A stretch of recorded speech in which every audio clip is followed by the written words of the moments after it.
right, Lacorey Collins, wide receiver, tight end, University of Oregon, entered 1996 to 2000.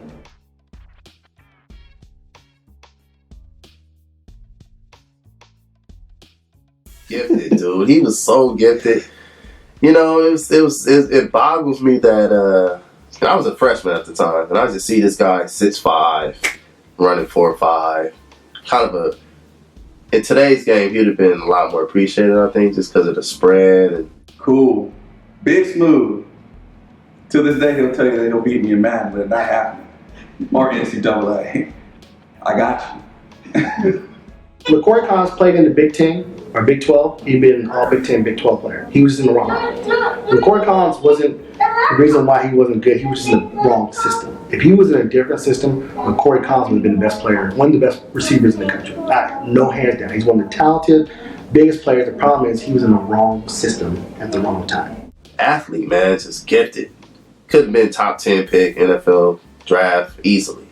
So I just say just crazy gifted, crazy.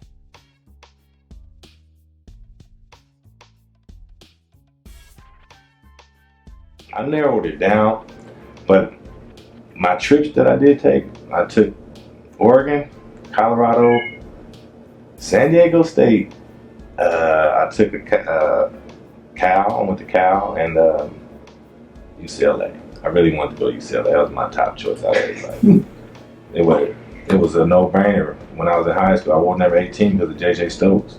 I used to watch him, and I was like, he got drafted. I was like, okay.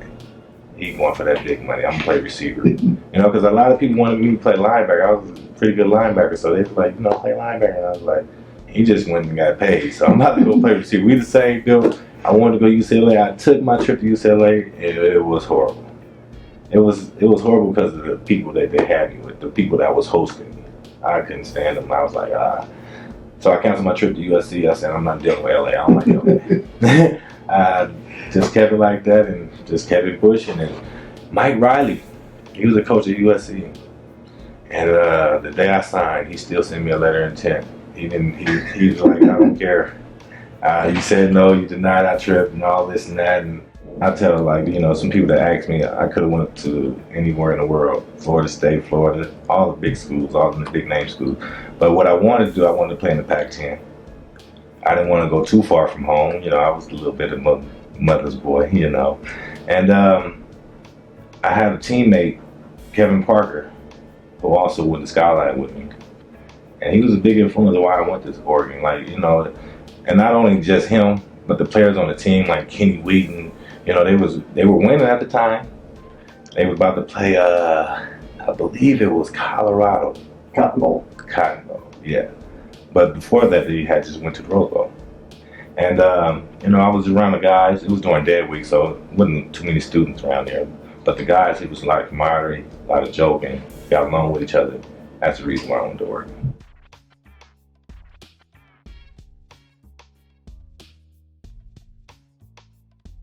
It wasn't that, it was a big social chain. It rained it seemed like every day. I'm in the stands in practice and I'm looking at the stadium stairs and it's just like, it's not rain, it's like a waterfall coming on down the stairs. And I'm like, oh, are you serious? And you try to dress yourself for practice, you just getting all wet and you just out there a lot slower because you got on sleeves, you got on things to try to keep you warm, and you just out there running routes. But I think Oregon really, as a man, it really helped me adapt to a lot of things. Mm-hmm. So I look at it like, I was a huge recruit coming out. I didn't have the best career. I didn't have a good career, to tell you the truth, at Oregon, to me, at all. But it's a lot of things that helped me out besides football.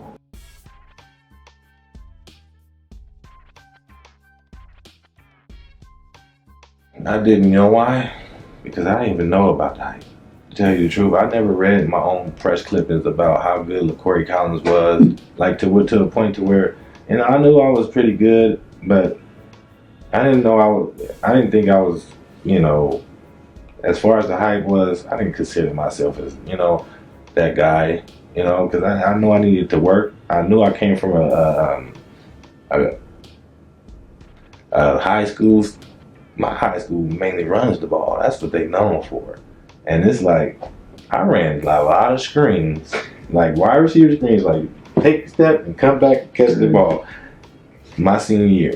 My junior year, yeah, I had a pretty good year because I had Billy Cochran, who was Minnesota's quarterback when we played in the Sun Bowl.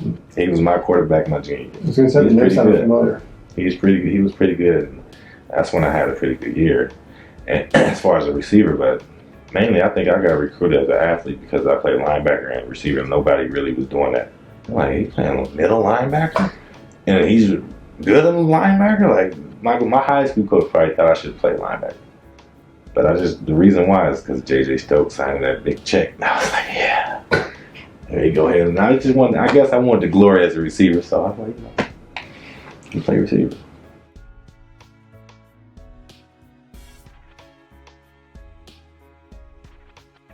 I always had good hands. I worked on it, and I guess some of it just came naturally. But I always had good hands, and it was just not hard for me to catch the ball. I used to make a lot of them in practice. I think that one against UTEP probably was one of my best ones, but 98, I tore ligament in my thumb. Damon Griffin did it in 97. He did the exact same thing. And we was playing San Jose State, and I caught a hitch. And they were trying to strip the ball, and they grabbed my finger and just pulled all the way back. And I got up, it was just falling over. I was like, what is going on? So that year I missed like 4 weeks of that, and that one hand catch was with that same hand that was taped up, and I was running a post. And usually you can probably catch it with the left hand, but I caught it with the right hand. And we should have caught it with the left because I probably would have stayed on my feet. And Terry was like, yeah, if you was an athlete, you would have stayed on your feet and scored a touchdown. I was like, yeah, you're true. It was a good catch. It was one of my best catches.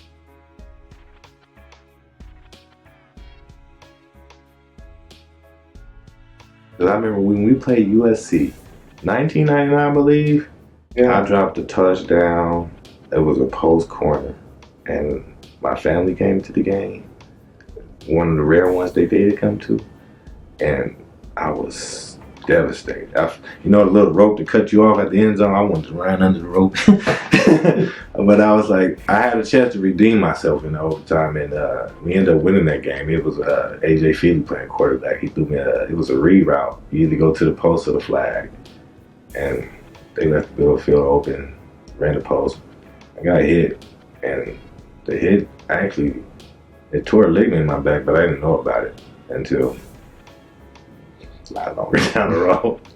You run across it, hey man, oh yeah, you tore a ligament. I did, huh? Well, that's why I got that shot in my back. Oh, okay. But yeah, that's what happened. And, man, that was one heck of a game, man. I remember that game.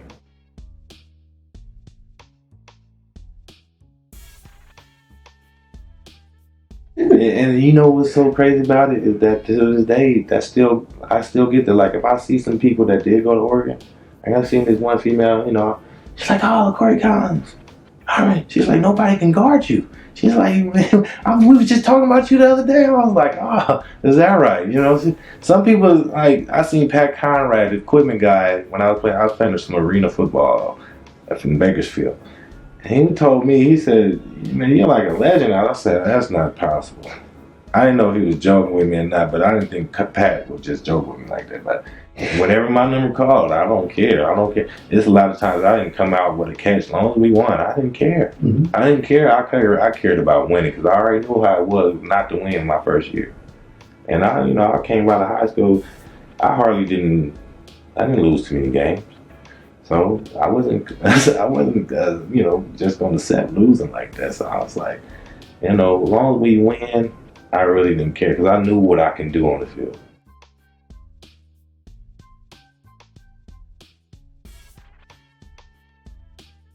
I wouldn't tell you the truth. I wouldn't trade it for nothing because it really opened my eyes to a lot of things, man. And I used to regret, try to blame some coaches about certain things, but they probably had their reasons. They probably had their reasons for not playing me as much as I wanted to be played. But I knew my skill set, no tight end. Because me playing receiver, it was so easy for me to get open. Freaking linebacker or strong safety. Are you kidding? You gonna guard me with them? I'm gonna eat them up all day. Cause I eat them up. I go against agile cornerbacks and things like that. As a receiver for 3 years, now I'm transitioning. It's like, oh, it's easy. Taffer seen it. Taffer seen it before I seen it. Because when they transitioned me tight end, I was devastated. I was hurt. I was pissed. To cut it as simple as playing, I was pissed. And Coach Oz, he was pissed that I didn't accept it.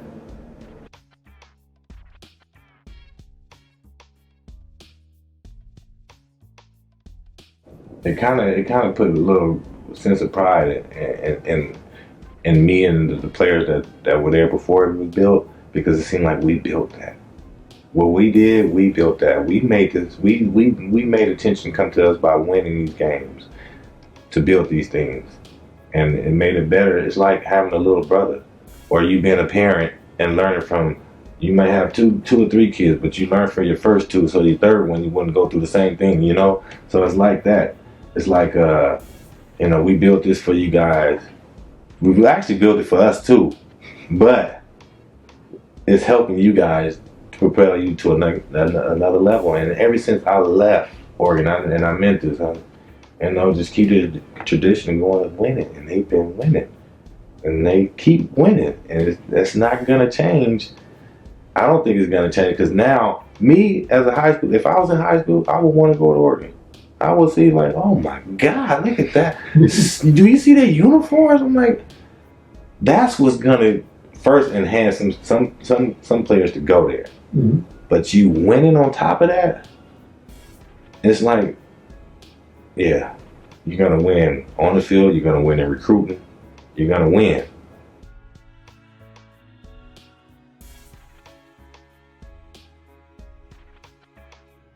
I want people to remember me as, well, to tell you the truth, I'm not even close to being a bust.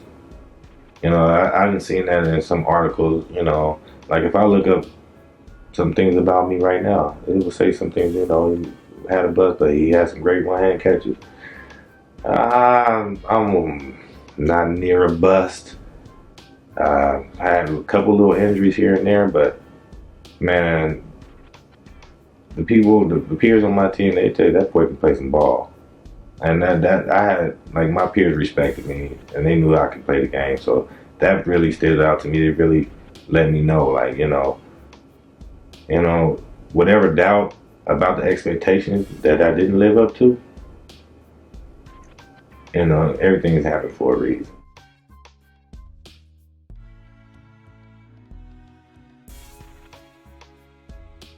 I've been to a different place in life as far as, you know, life. You know, I got kids. I have, I have family. Sometimes when you're doing good, family is always good around you, and when you're doing bad, some people disappear. They turn into a different person. So it's like, you know, I learned a lot, and where I am now is as far as a person is. I'm better off. I know who to deal with and who not to deal with. And what I'm doing right now, I'm not doing any sports. I don't play any ball. I watch. I'm a fan of the game, and right now I'm just working and raising my kids. You know, whether they play sports or not, to be good individuals. You know, because going through if you walk through my shoes as an athlete, and you have somebody with that hype. And that, you know, them expectations thrown on you. Some people be cocky. Some people are like me that don't care about what you say about it, whether it's good or bad. But, you know, still go through the ups and downs of life, with or without being an athlete. And that's where I'm at right now. I'm you know, I'm going through the next phase of life without sports.